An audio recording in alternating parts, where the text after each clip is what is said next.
And anyhow, with that silliness out of the way, hello there friend, welcome back to Max's Writing Advice Q&A.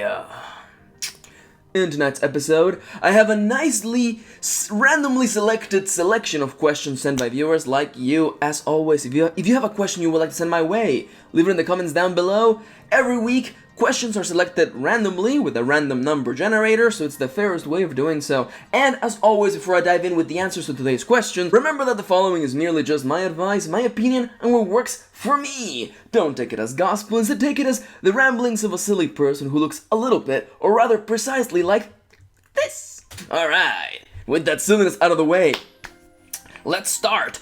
Big question right off the bat, it goes a little bit like this. Hi, I am wondering if an antagonist can be a minor character? 3 minutes on the clock, as always, get set, go! Short answer, can an antagonist be a minor character? Of course! Long answer, let's talk about what exactly an antagonist is, okay? You may have noticed over the lifetime of this channel and my Twitter and my blog and all those things that I never use the words hero or villain to describe a character. Mostly because I think they are not as effective and they attach values to your characters as opposed to showing them as the protagonist, who is the character at the center of the story, the character who is pushing the story forward by making actions, taking choices, and facing the consequences of said choices. And on the opposite end of the spectrum, you have the antagonist. What is it that they do? What exactly must an antagonist do or affect in the story in order to be an antagonist? They must simply stand in the way of the protagonist, simple as that. An antagonist is someone who stands in the way of what the protagonist wants. They may be cruel to them, they may be actually kind of nice to them, but they still stand in their way. When we use these terms that don't have values to them, like villain, you can actually end up with a bunch of more different and interesting stories, like two characters who are actually not mean to one another, they're not antagonistical in nature. The fact that they both want the same things ends up making one of them an antagonist. And now that we are all clear on what an antagonist is, just a character who is in the way of the protagonist's goals, dreams, and so forth, let's tackle the question one more time. Can an antagonist be a minor character? Of course! You can have a story without an antagonist as a person. The antagonist can be your character themselves. It can be the feelings and the struggles that they are dealing with.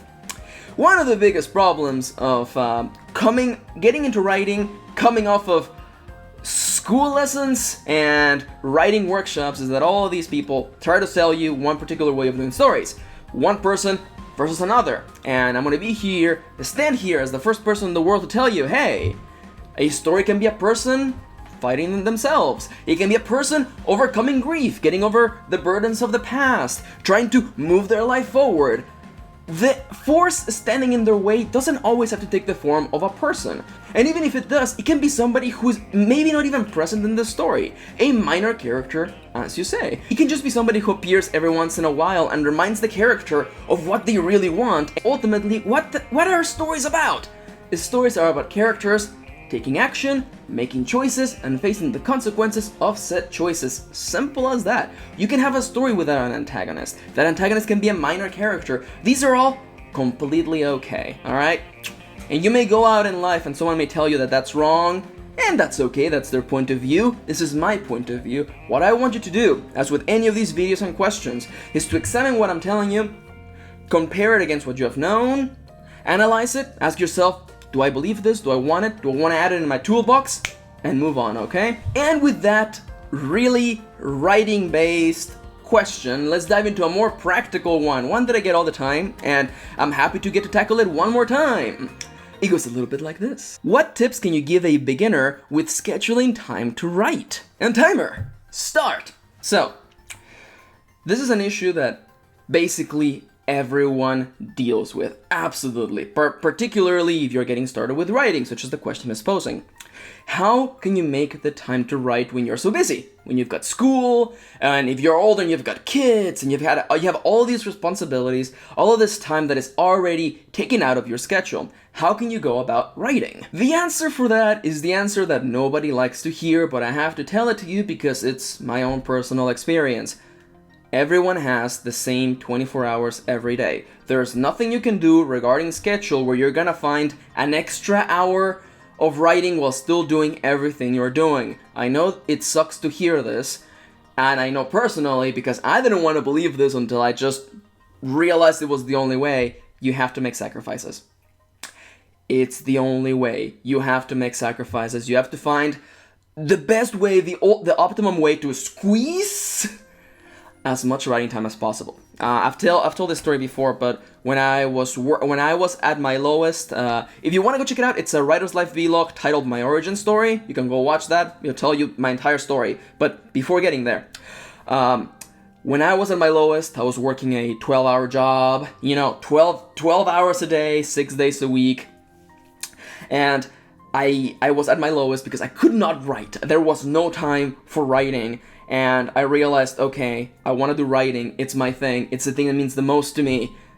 Something has got to go. And I started basically squeezing as much as I could out of writing time. I would write during my breaks. I would write during my lunch. I would write during the little extra time that I had at the beginning of work before, work actually formally began. And I had to make sacrifices. In those dark days, I had just enough time to make dinner, work out for X amount of minutes, and get one episode of my favorite TV show in.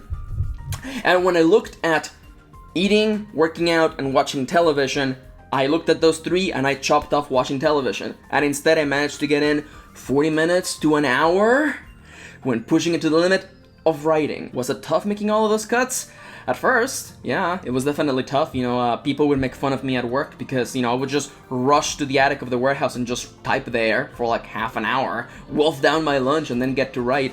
And it was also hard letting go of my favorite shows. It was hard letting go of time to play games, but ultimately, I am no longer stuck at that terrible middle management suck-up job. So ultimately, and I know nobody likes to hear this, but it was worth it at the end. You gotta make those sacrifices because that story that you like, this craft that you enjoy, which is the act of telling stories, is not gonna move forward unless you move it forward.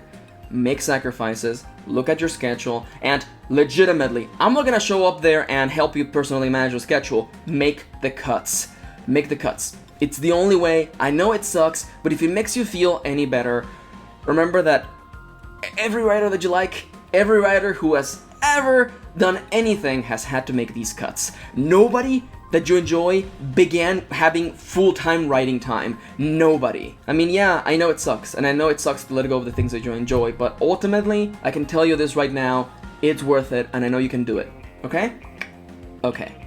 And so, one more question for today. It goes a little bit like this. So I want to make a pattern with the names in my book. I want all the names of people belonging to a certain group to be the military letter codes. For example, Foxtrot is F and Delta is D and so on. How can I balance it so it's not ridiculously obvious, but also something people might notice depending on whether or not they're familiar with the code?